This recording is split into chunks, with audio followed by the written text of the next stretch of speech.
So today our topic is what is an algorithm. आज हमारा जो टॉपिक है वो ये है कि algorithm क्या होता है and what are the steps which are involved in writing the solution of a given problem और वो कौन से steps होते हैं जिन पे अमल करते हुए आप एक problem का solution जो है वो find out कर सकते हैं. So we will start with an example, but before that हम कुछ बुनियादी बातें इसमें आपको बताना चाहेंगे. First of all, note down that we are given a problem. सबसे पहले हमें एक प्रॉब्लम जो है वो दी जाती है in the form of problem statement. एक स्टेटमेंट होता है जिसमें एक प्रॉब्लम स्टेटमेंट के जरिए आपको प्रॉब्लम को बताया जाता है, उसकी डिस्क्रिप्शन या डिटेल्स दी जाती है और that we need to understand thoroughly. उस प्रॉब्लम को हमें जो है सबसे पहले अच्छी तरह समझना होता है. तो फर्स्ट स्टेप, जैसे हमने आपको बताया था स्टेप्स ऑफ प्रोग्रामिंग में, कि प्रॉब्लम आइडेंटिफिकेशन या प्रॉब्लम अंडरस्टैंडिंग होता है. So first of all we need to thoroughly understand what is being asked in a problem. एक प्रॉब्लम में पूछा क्या जा रहा है. Then we apply a process on this problem, and after that we get a result. Okay, but that result should be according to the requirements of the problem. So ये तीन चीजें होती हैं जो एक algorithm में डिस्कस की जाती हैं या जिन पे काम किया जाता है. Now in order to get this process we must have a step by step method. ठीक है, कोई भी प्रोसेस होता है जो किसी प्रॉब्लम को सॉल्यूशन के तौर पे पेश किया जाता है, उसको हमेशा हम जो है वो किसी स्टेप बाय स्टेप मेथड के थ्रू जो है वो एक्सप्रेस करते हैं. नाउ विल टेक, और देखें ये जो स्टेप बाय स्टेप मेथड होता है ये किसी भी प्रॉब्लम को सॉल्व करने के लिए होता है और इसी स्टेप बाय स्टेप मेथड को हम एल्गोरिथम कहते हैं. एल्गोरिथम का उसको नाम दिया जाता है. ठीक है, now we will take an example how we can make an algorithm if we have to bake a cake. ठीक है, तो ये आप देख सकते हैं कि यहाँ पे एक डायग्राम है कि जिसमें स्टेप बाय स्टेप प्रोसीजर दिया गया है जिसके थ्रू जो है वो हम किसी भी केक को जो है वो बेक कर सकते हैं. सो अब इसमें इसकी डिटेल में अगर जाएं तो उसमें आप देख सकते हैं कि सबसे पहले जो है वो heat oven to 325 degree Fahrenheit, यानी सबसे पहले आपका स्टेप जो होगा इस पूरे एल्गोरिथम, इस पूरे प्रॉब्लम को सॉल्व करने में, वो स्टेप नंबर 1 ये होगा. ठीक है, कि आपने एक ओवन को जो है उसका टेम्परेचर सेट करना है सबसे पहले. Then the next step, as you can see, is to gather the ingredients. यानी अब जो उसमें ingredients आपको चाहिए केक को बेक करने के लिए, वो आपको जो है जमा करने होंगे. You will have to gather all these ingredients. उसमें जाहिर है कि सबसे पहले आपको एक स्पून और एक बाउल चाहिए, फिर आपको कुछ फ्लोर चाहिए, butter, sugar, milk and eggs. तो आप इन सब चीज़ों को जो है वो गैदर करेंगे, एक जगह जमा करेंगे. Then the next step is to mix the ingredients thoroughly in a bowl. ठीक है, so it's just like a recipe. ये जो algorithm होता है इसको हम कह सकते हैं कि ये एक रेसिपी होती है किसी भी प्रॉब्लम को सॉल्व करने की. So इस स्टेप में हम मिक्स करेंगे ingredients को thoroughly in a bowl. Then pour the mixture into a baking pan. ठीक है, उसके बाद जो है जो मिक्सचर है उसको हम एक पैन में उंडेल देंगे या डाल देंगे. Then the next step will be the bake in the oven for 50 minutes. आप 50 मिनट तक हम जो है उसको बेक करेंगे. Then there is a step जिसमें कुछ रिपीटेशन जो है वो रिक्वायर्ड होगा. तो ऐसे जो स्टेप्स होते हैं उनके शुरू में जो है हम रिपीट का वर्ड जो है वो यूज करते हैं, और फिर रिपीट के बाद हम जो चीज़ हमें रिपीट करना होती है उसको हम जो है वो स्पेसिफाई करते हैं। तो इस केस में हम रिपीट करेंगे बेक 5 मिनट्स मोर। तो 5 मिनट्स तक हम जो है वो उसको मज़ीद जो है वो बेक करेंगे। और ये कब तक करेंगे उसकी ये कंडीशन यहाँ पे स्पेसिफाई की जा रही है, until cake top springs back when touched in the centre. ठीक है, तो ये वो कंडीशन है कि जहां तक हमने ये स्टेप जो है वो रिपीट करना है। तो कुछ स्टेप्स बिल्कुल सिंपल होते हैं, कुछ स्टेप्स में जो है वो रिपीटेशन भी आ सकती है, और रिपीटेशन कब खत्म होगी वो भी हमें कंडीशन से स्पेसिफाई करना होती है। ठीक है, then cool on a rack before cutting, और फिर हम जो है उसको कूल करते हैं, और तो उसके बाद जो है उसको कट कर लेते हैं। तो this is a simple algorithm, simplest form of algorithm by which we can bake a cake. ठीक है, तो bake a cake it's just like a problem statement। अब इसमें देखें, ये जो प्रॉब्लम स्टेटमेंट है वो सिंपल है अंडरस्टैंड करना। सबसे पहले एक प्रॉब्लम स्टेटमेंट हुई, उसके बाद जो है वो जब ये प्रोसीजर या प्रोसेस हमने फॉलो किया तो उसके बाद हमें एक रिजल्ट यहाँ पे जो है वो मिला। ठीक है, so you can see that these are the steps uh, which are followed in solving this problem. Okay, अच्छा, आप यहाँ पे ये सवाल आपके जहन में आ सकता है कि why we are studying this algorithm uh, in computer programming. So do remember that our main goal is to program the computers, but programming is a branch of problem solving. As I told you in the previous lecture, programming जो है वो एक branch है problem solving की। ठीक है, so first we need to understand the tools and techniques of problem solving. तो problem solving जाहिर है हमें प्रोग्रामिंग से, जो असल प्रोग्रामिंग है उससे पहले हमें प्रॉब्लम सॉल्विंग को अंडरस्टैंड करना होगा। प्रॉब्लम सॉल्विंग के जो टूल्स और टेक्निक्स हैं उसको अंडरस्टैंड करना होगा। विच आर स्ट्रक्चर चार्ट्स, जो एक टूल हम ऑलरेडी जो है वो डिस्कस कर चुके हैं बहुत डिटेल में, वो है टॉप टू बॉटम डिजाइन जिसको हम कहते हैं स्ट्रक्चर चार्ट्स। उसके बाद हमें अल्गोरिदम्स जो है वो डिस्कस करने। नाउ अल्गोरिदम्स जो है वो उसकी एक सिंपलेस्ट फॉर्म आपने यहाँ पे देखी, इसके अलावा इसकी और फॉर्म होती है जिसको हम कहते हैं सूडो कोड, वो भी हम जो है वो पढ़ेंगे। इसके अलावा एक फ्लो चार्ट है वो हम पढ़ेंगे। सो right now we are focusing on algorithm technique which is used to software designing, which is used in giving the design of problem solving is algorithm. So algorithm की definition क्या है? Algorithm is a finite set of steps which if followed in an order accomplish a particular task. So जैसा कि यहाँ पे आपने देखा कि ये एक फाइनाइट सेट ऑफ स्टेप्स हैं। फाइनाइट का मतलब कि जाहिर है कि स्टेप्स की तादाद 10 हो सकती है, 100 हो सकती है, 1000 हो सकती है, या थाउजेंड्स ऑफ थाउजेंड्स हो सकती है। बट जाहिर है कि अल्टीमेटली उसको एक फाइनाइट नंबर ऑफ स्टेप्स में हमें एल्गोरिथम को करना होता है, इनफाइनाइट नहीं हो सकती।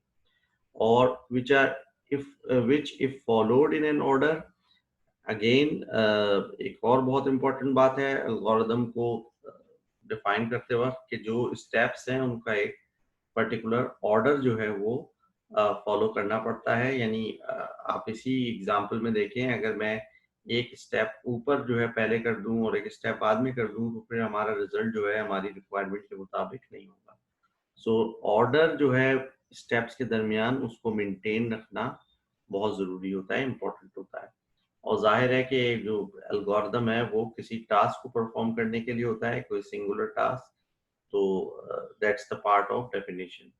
Okay, now there are different forms of algorithm. ये जो हमने अभी एल्गोरिदम देखा है ये सिंपलेस्ट फॉर्म है एल्गोरिदम की, जिसमें हमने एक जर्नल मेथड के थ्रू जो है वो तमाम स्टेप्स जो है हमने बता दिए, बट आगे चल के भी आपने और इसकी फॉर्म्स को डिस्कस करना है एल्गोरिदम की, जिसमें सूडो कोड और फ्लो चार्ट मौजूद हैं, जो हम लेटर ऑन जो है वो डिस्कस करेंगे। अच्छा, इस टॉपिक के बारे में मैं आपको ये भी बता दूं कि this is one of the most important topics of your syllabus, because it is a topic which is directly related to both theory and practicals. And out of 25 marks of practicals, creating algorithms play the most important role for the whole practical. तो almost 20% आपके जो practical के marks होते हैं वो right algorithm को create करने के लिए एलोकेट की जाते हैं। और जाहिर है कि जब एल्गोरिदम आप सही बनाएंगे, एक इमारत की बुनियाद जब सही होगी, तो फिर आगे चल के जो इमारत बनेगी या जो प्रोग्राम आप बनाएंगे वो अकॉर्डिंग टू दैट एल्गोरिदम होगा। तो एल्गोरिदम की इस वजह से भी बहुत ज़्यादा अहमियत है कि आपका पूरा जो प्रैक्टिकल या पूरा आपका जो प्रोग्राम है वो डिपेंड कर रहा होता है कि आपका एल्गोरिदम ठीक तरह से बना है या नहीं। Okay, so this is, as I told you, the simplest form of algorithm. Other forms are pseudocode and flowchart. अच्छा, ये भी हमने आपको बात बता दी कि एल्गोरिदम को बनाते हुए ऑर्डर को जो है मेंटेन करना बहुत अहम बात है, बहुत इम्पोर्टेंट बात है। ठीक है, अच्छा, when we discuss algorithms, there is also a term which is called as stepwise refinement. ठीक है, एल्गोरिदम को जब हम डिस्कस करते हैं तो उसी से रिलेटेड, उसी से जुड़ी एक और टर्म है जिसको हम क्या कहते हैं, step wise refinement. By the way, I have discussed this term before in the previous lectures. अगर आपको याद हो, स्टेप वाइज रिफाइनमेंट दरअसल एक प्रोसेस है जिसको हम किस तरह डिफाइन कर सकते हैं। The process of breaking down a task into smaller tasks is called as step wise refinement. जब हमने स्ट्रक्चर चार्ट डिस्कस किए थे तो हमने वहाँ पे आपको बताया था कि एक बिगर प्रॉब्लम जो है उसको किस तरह छोटे टास्क में डिकम्पोज किया जा सकता है। तो वही जो प्रोसेस है उसको हम स्टेप वाइज रिफाइनमेंट का नाम देते हैं। जैसे कि यहाँ पे आप एक एग्जांपल देख सकते हैं in the form of simplest form of algorithm, जिसमें हमने ये जो स्टेप वाइज रिफाइनमेंट का प्रोसेस है ये अप्लाई किया है, सो दैट हमें जो है वो जो एल्गोरिथम मिले एट द एंड वो सिंपलेस्ट एल्गोरिथम हो, और जिसमें जो लेवल ऑफ डिटेल्स है वो स्टेप बाय स्टेप उसकी जो लेवल है डिटेल्स का वो बढ़ता जाए। ठीक है, तो आप इसमें देख सकते हैं कि यहाँ पे एक ओरिजिनल एल्गोरिथम जो दिया हुआ है टी बनाने का, वो उसमें सिर्फ 5 स्टेप्स हैं। ठीक है, जो मेन स्टेप्स हैं वो हम सबसे पहले हमने लिख दिए। ठीक है, तो यहाँ पे हम जो एल्गोरिथम बना रहे हैं वो स्टेप वाइज रिफाइनमेंट के तरीके से बना रहे हैं। सो this is the best approach of designing algorithm, कि सबसे पहले जो भी आपको प्रॉब्लम स्टेटमेंट दी हुई है वो आपने थॉरोली अंडरस्टैंड किया। अब जस्ट लाइक के यहाँ पे जो प्रॉब्लम स्टेटमेंट है वो ये है कि how to make a cup of tea. So उसमें जो ओरिजिनल एल्गोरिथम होगा, जो फर्स्ट हम जो है उसको फर्स्ट टाइम उसको लिखेंगे तो उसके सिर्फ मेन स्टेप्स हम लिखेंगे, उसमें लेवल ऑफ डिटेल्स इतनी ज्यादा नहीं देंगे। सो उसको हम कहते हैं ओरिजिनल एल्गोरिथम। जस्ट लाइक यहाँ पे जो फर्स्ट स्टेप है उसमें क्या है कि पुट टी लीव्स इन पॉट। ठीक है, तो ये जो स्टेप है जिसको हमने नंबर 1 स्टेप का नाम दिया है, ये फर्स्ट मेन स्टेप है। उसके बाद सेकंड मेन स्टेप क्या है, बॉयल वाटर, फिर add water to pot, wait 5 minutes, pour tea into cup. लेकिन अब यहाँ पे देखें कि ये जो स्टेप है पुट टी लीव्स इन पॉट, इसको हमने फर्दर डिटेल में हम लेके गए हैं कि ये जो एक स्टेप है इसके सब स्टेप्स क्या होंगे। ठीक है, तो आप देख सकते हैं कि फर्स्ट रिफाइनमेंट में हमने इस वन स्टेप को ब्रेक डाउन कर दिया है 4 मजीद स्टेप्स में, 4 सब टास्क में, जिसमें पहला जो है वो सब टास्क क्या है कि ओपन बॉक्स ऑफ टी, यानी सबसे पहले आपने जो है वो टी का जो चाय का डब्बा है वो ओपन करना है। उसके बाद एक्सक्यूज मी 1.2 जो है उस स्टेप में हमने क्या किया है, एक्सट्रैक्ट 1 स्पूनफुल, ठीक है, तो उसमें से हमने जो है 1 स्पून टी का निकालना है। Then 1.3 teaspoonful into pot, तो उसके बाद हमने जो है उसको पॉट में डालना है उस स्पून को जो टी से भरा हुआ है। And then close box of tea, उसके बाद जो बॉक्स है उसको क्लोज कर देना है। सो ये जो स्टेप्स हैं ये जो है वो डिटेल दरअसल हैं इस स्टेप की। सो इस चीज को हम कहते हैं रिफाइनमेंट।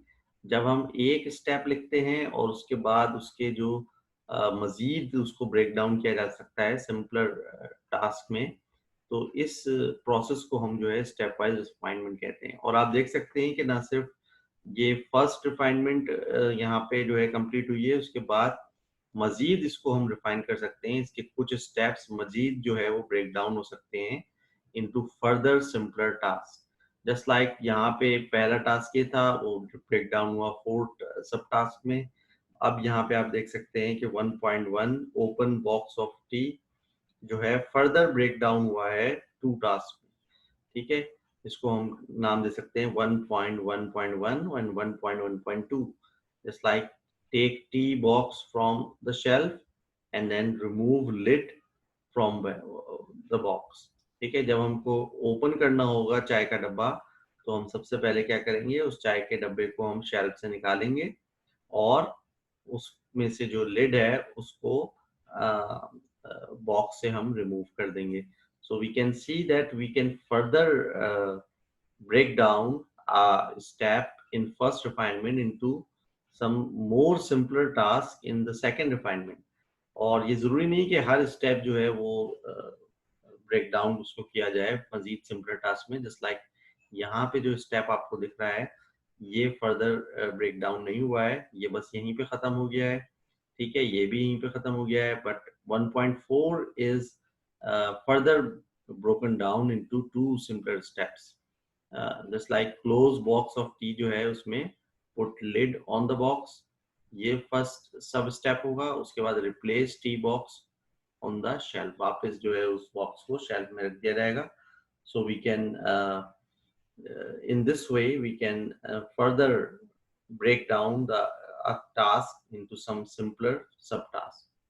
इसी तरह बॉयल वाटर को आप देख सकते हैं कि 2.1 का जो स्टेप है वो फर्दर ब्रेक डाउन हुआ है 4 स्टेप में।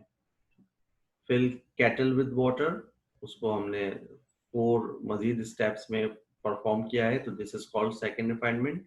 2.1.1 put kettle under the tap, turn on the tap, wait until kettle is full, turn off the tap, ठीक है। तो आप ये देख सकते हैं कि फिल कैटल विद वाटर, यानी जो चाय की कैटल है उसको वाटर से फिल करने के लिए हमें ये 4 स्टेप्स जो है परफॉर्म करने हैं। So in this way we proceed. हम सबसे पहले मेन स्टेप्स लिखते हैं, उसमें हम लेवल ऑफ डिटेल्स इतनी ज़्यादा नहीं देते, लेकिन उससे हमारे जहन में एक पिक्चर क्लियर हो जाती है कि हमने उसका एक आउटलुक हमें मिल जाता है कि हमने मेनली क्या स्टेप्स जो है वो फॉलो करने हैं एक प्रॉब्लम को सॉल्व करने के लिए। और फिर उसमें हम फर्दर एक एक स्टेप को लेके उसकी डिटेल्स मजीद स्पेसिफाई करते रहते हैं, so that we can have more simpler algorithm or steps, and even that step can be even further broken down into some more simpler steps, ठीक है। इसी तरह यहाँ पे 2.2 में हमें कोई जरूरत नहीं हुई उसको फर्दर ब्रेक डाउन करने की। 2.3 का एक और जो है सब स्टेप आ गया है, ठीक है। उसके बाद 2.4 में भी हमें कोई जरूरत नहीं हुई। थर्ड स्टेप में हमें जो है वो एक सिंपल हमने फर्दर सब टास्क यहाँ पे इंट्रोड्यूस कर दिया है। फिर फोर्थ स्टेप में कोई हमने उसको ब्रेक डाउन नहीं किया। तो it depends on the nature of the step के जिसमें हम उसको मजीद जो है वो ब्रेक डाउन करें या ना करें, ये डिपेंड करता है किसी भी एक स्टेप पे। So this is how we solve a problem by just listing down the main steps and then break down that step into further refinement. ठीक है, अच्छा। Now that was the journal example of algorithm. ठीक है, एक journal example थी algorithm की. Now if you bring uh, this topic to the computer or the way computer works to accomplish its computational task, so उसके लिए भी हम जो है एग्जाम्पल यहाँ पे देखते हैं। अब जो है जाहिर है कि हमने जो है वो जो प्रोग्राम हमने बनाने हैं वो कंप्यूटेशनल किस्म के प्रोग्राम होंगे जो कंप्यूटर से रिलेटेड हों, तो हमें थोड़ा सा टॉपिक अपना डाइवर्ट करना है ऐसे प्रॉब्लम्स में कि जिसमें कोई कंप्यूटेशन इन्वॉल्व हो या जिसमें जो है वो कंप्यूटर के नज़दीक जो है जो काम है उनको हमने जो है देखना है। ठीक है, तो यहाँ पे आप देख सकते हैं कि एक एग्जांपल दी हुई है, find the sum product and average of 5 given numbers.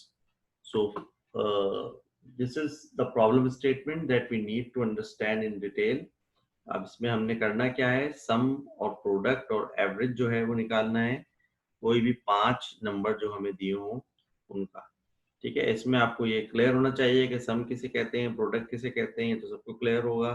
Average किसे कहते हैं, तो एवरेज का पता होना चाहिए आपको कि कोई भी आपको अगर सेट ऑफ नंबर्स दे दिए जाएं, तो देखिए अब ये चीज़ जो है वो अगर कोई भी आपको प्रॉब्लम स्टेटमेंट में ऐसी टर्म दे दी जाए कि जो आपको क्लियर ना हो, तो वो आपके ज़हन में एम्बिगुअस टर्म हो या उसमें कोई आपको कन्फ्यूजन हो, तो सबसे पहले उसको दूर कर लें, उसको समझ लें अच्छी तरह। तो एवरेज क्या होता है, जैसे मैं एक बैट्समैन का मुख्तलिफ जो मैचेस हैं उसमें एक एवरेज स्कोर निकालूं, तो लेट सपोज उसने अगर 50 मैचेस खेले हैं तो 50 मैचेस के जितने भी स्कोर होंगे उनको ऐड करके उसको 50 से डिवाइड कर देंगे तो एक एवरेज फिगर मेरे पास आ जाएगी। सो दिस इज द एवरेज के जिसमें जो भी नंबर्स आपको दिए जाते हैं उनको हम ऐड करते हैं और फिर जितने वो नंबर ऑफ नंबर्स होते हैं उससे उसको डिवाइड कर देते हैं। सो ये क्लियर करने के बाद अब आप आएंगे उस स्टेप्स पे कि जिनको फॉलो करते हुए हम अपना ये प्रॉब्लम सॉल्व कर सकते हैं। So as you can see कि ये जो एल्गोरिथम है ये डिवाइडेड है 6 स्टेप्स में, जिसमें हमने सबसे पहले क्या किया, स्टार्ट हमेशा जो है वो एल्गोरिथम स्टार्ट और से स्टार्ट होता है, स्टार्ट के स्टेप से, और स्टॉप पे खत्म होता है। तो आप देख सकते हैं कि स्टार्ट का मतलब क्या है कि हमने उसको 5 नंबर्स एलोकेट कर दिए, यानी हमें कोई भी 5 नंबर जो है वो सबसे पहले गिवन करना है। तो हमने एक वेरिएबल बनाया ए का जिसमें हमने वैल्यू डाल दी 2, एक वेरिएबल बनाया बी का जिसमें वैल्यू डाल दी 5, एक सी का जिसमें वैल्यू डाल दी 8, एक डी जिसमें 4 पड़ा है और एक ई जिसमें 12 है। तो बिल्कुल जिस तरह मैथमेटिक्स में हम करते हैं कि suppose X is equal to फला नंबर, तो हमने वही चीज यहाँ पे करी है, लेकिन यहाँ पे क्योंकि हमें 5 नंबर्स चाहिए इस वजह से हमने 5 वेरिएबल्स क्रिएट करें और उनको कोई भी रैंडम वैल्यू हमने दे देनी है। जैसे यहाँ पे 2, 5, 8, 4, 12 है, वो हमने गिवन कर दी। सो ये एक तरह से आपका समझें कि इनपुट का प्रोसेस है कि जो आपने कंप्लीट कर लिया। Now what we have to do, we have to find the sum. सबसे पहले चीज हमने क्या करना है कि हम सम को फाइंड आउट करना है, तो हमने एक स्टेप लिख दिया, फाइंड द सम। ठीक है, अब ये फाइंड द सम हम कैसे करेंगे, ये इसकी मजीद हमने स्टेप वाइज रिफाइनमेंट करी है। तो आप देख सकते हैं कि हमने सिंपली क्या लिख दिया, सम का एक वेरिएबल बनाया। अच्छा, कंप्यूटर में एक जो वेरिएबल है वो जरूरी नहीं कि सिर्फ एक सिंगल अल्फाबेट पे मुश्तमिल हो, बल्कि उसका पूरा नेम हो सकता है, जिस लाइक यहाँ पे हमने सम का एक पूरा नेम दिया है। सो सम इज अ वेरिएबल जिसमें हमने क्या करा कि ए से लेके ई तक जितने भी नंबर्स हैं उनको ऐड कर दिया। अच्छा, यहाँ पे जो नेम ऑफ द वेरिएबल है इनकी जगह इनकी वैल्यू जो हमने दी है वो प्लस होगी। ठीक है, तो सम में हमारे पास क्या आ जाएगा, 2 + 5 यानी 7 + 8 15 + 4 19 और 19 में जब हमने 12 ऐड किया तो हमारे पास आ जाएगा 31। तो सम में हमारे पास 31 आ जाएगा। उसके बाद यानी अब ये जो सम है इसमें जो वैल्यू पड़ी है वो 31 हो गई। उसके बाद जो स्टेप 3 है उसमें हमने प्रोडक्ट मालूम करना है। सो फाइंड द प्रोडक्ट, ये स्टेप का नाम होगा। इसको हमने फर्दर रिफाइनमेंट करी है। प्रोडक्ट के लिए हमने एक वेरिएबल यूज किया है प्रोड, यानी उसका शॉर्ट नेम हमने ले लिया है। तो वेरिएबल की नेमिंग हम कुछ भी कर सकते हैं, वो हमारे ऊपर डिपेंड करता है। तो उसमें हमने सिंपली क्या करा है कि जितने भी नंबर्स हैं उनको मल्टीप्लाई कर दिया। ये जो एस्टेरिक का सिंबल है कंप्यूटर में, इसका मतलब क्या होता है? मल्टीप्लिकेशन। सो जब ये सारे नंबर्स आपस में मल्टीप्लाई होंगे, जस्ट लाइक 2 मल्टीप्लाई बाय 5 तो 10 हो जाएगा, 10 मल्टीप्लाई बाय 8 तो 80 हो जाएगा। इसी तरह उसको मजीद मल्टीप्लाई जब हम करेंगे तो प्रोडक्ट जो भी आएगा वो प्रोडक्ट में उसकी वैल्यू सेव हो जाएगी। Now in the last we have to calculate the average. ठीक है, सो एवरेज को हमने कैलकुलेट करने के लिए एक हमने वेरिएबल बनाया एबीजी, और उसमें हमने सिंपली जो हमने पहले ही सम कैलकुलेट किया हुआ है वो लिखा, और उसके बाद उसको 5 से डिवाइड कर दिया। 5 से क्यों डिवाइड किया है? क्योंकि हमारे पास नंबर्स कितने हैं? 5 नंबर्स हैं। तो जब हमने 5 से डिवाइड किया तो जो भी उसकी वैल्यू होगी एवरेज की, वो एवरेज वाले वेरिएबल में स्टोर हो जाएगी ना। अभी देखें, इन 3 स्टेप्स में हमने सिर्फ कैलकुलेशन करी है, हमने स्क्रीन पे कोई प्रिंट नहीं किया, कुछ उसको डिस्प्ले नहीं करवाया है। तो अभी तक जो है स्क्रीन तो ब्लैंक है। तो finally we have to output all of this process, all of these calculations on the screen. तो उसके लिए हमने जो है वो एक स्टेप लिखा, आउटपुट सम प्रोड एवरेज। तो सम में जो भी वैल्यू होगी वो डिस्प्ले हो जाएगी स्क्रीन पे, प्रोडक्ट में जो वैल्यू होगी वो डिस्प्ले हो जाएगी, और एबीजी में जो वैल्यू है वो डिस्प्ले हो जाएगी। सो फाइनली हमने आउटपुट किया अपना रिजल्ट, और उसके बाद हमने अपना जो एल्गोरिथम है उसको स्टॉप कर दिया। ठीक है, so this is an example of a technical type of problem. ठीक है, we have another such example जिसमें हम जो है वो क्या कर रहे हैं कि एक क्यूब जो है, क्यूब एक शेप होता है जैसे आपको पता है, उसका वॉल्यूम जो है वो मालूम कर रहे हैं। तो उसके लिए देखें, सबसे पहले आपको ये चीज पता होनी चाहिए कि जो क्यूब है उसके वॉल्यूम का फॉर्मूला क्या होता है। तो वो फार्मूला जो है वो सिंपली ये होता है कि जो भी उसकी वन साइड की लेंथ होती है उसको हम 3 की पावर से रेस कर देते हैं। तो इस तरह से उस क्यूब का वॉल्यूम जो है वो निकल आता है। अब इसके लिए सबसे पहले हम प्लानिंग करेंगे सोल्यूशन की, input length of side of the cube. ठीक है, इसमें हम क्या करेंगे कि क्यूब की कोई भी एक जो साइड है उसकी लेंथ जो है मालूम करेंगे, वो या तो यूजर से लेंगे या खुद गिवन कर देंगे। देन रिक्वायर्ड इसमें क्या है कि आउटपुट करना है volume of the cube calculate करके। और ये चीज हमें पता कैसे चलेगी, यानी हम ये आंसर हमारे पास आएगा कैसे, वो हम जो है प्रोसेसिंग के स्टेप से हासिल करेंगे। Processing side of the cube raise to the power of 3। So this is the रफली हमने एक सोल्यूशन का जो है वो प्लान जो है वो बना लिया है। अब इसको हम एल्गोरिथम, इसका सिंपलेस्ट फॉर्म ऑफ एल्गोरिथम बनाएंगे। इसमें हम स्टेप 1 में स्टार्ट लिखेंगे, और वही इसके स्टार्ट के स्टेप में हमने उस लेंथ को 12 पे सेट कर दिया। ठीक है, यानी length of the side of the cube हमने उसको वैल्यू दे दी 12। उसके बाद स्टेप 2 में हम प्रोसेस कर रहे हैं, उसको कैलकुलेट कर रहे हैं। कैलकुलेट द वॉल्यूम, उसको हम v से जो है डिनोट कर रहे हैं वॉल्यूम को। So volume is equal to L, L में अब क्या वैल्यू है 12, 12 की पावर जो है वो 3 से उसको रेस कर देना है। सो जो भी वैल्यू आएगी वो v में सेव हो जाएगी। उसके बाद फाइनली उसको हमने आउटपुट कर देना है, और आउटपुट करने के बाद जो है ये एल्गोरिथम स्टॉप हो जाएगा। ठीक है, so students, this is how we solve some tactical kind of problems. Now let me also tell you that what is the relationship of software making to this algorithm making. तो देखें, whenever we make an app or a software, we have to make a computer program.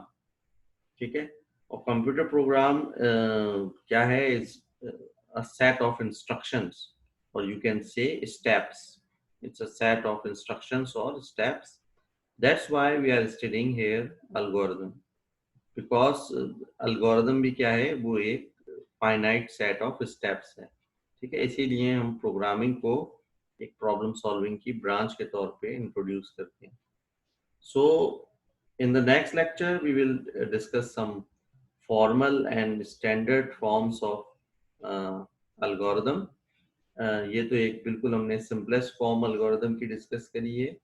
इसको हम step wise refinement का नाम दे सकते हैं, या step wise format हम इसको कह सकते हैं। But in the next lecture we will focus on some formal and standard forms of algorithm, like pseudocode and flowchart.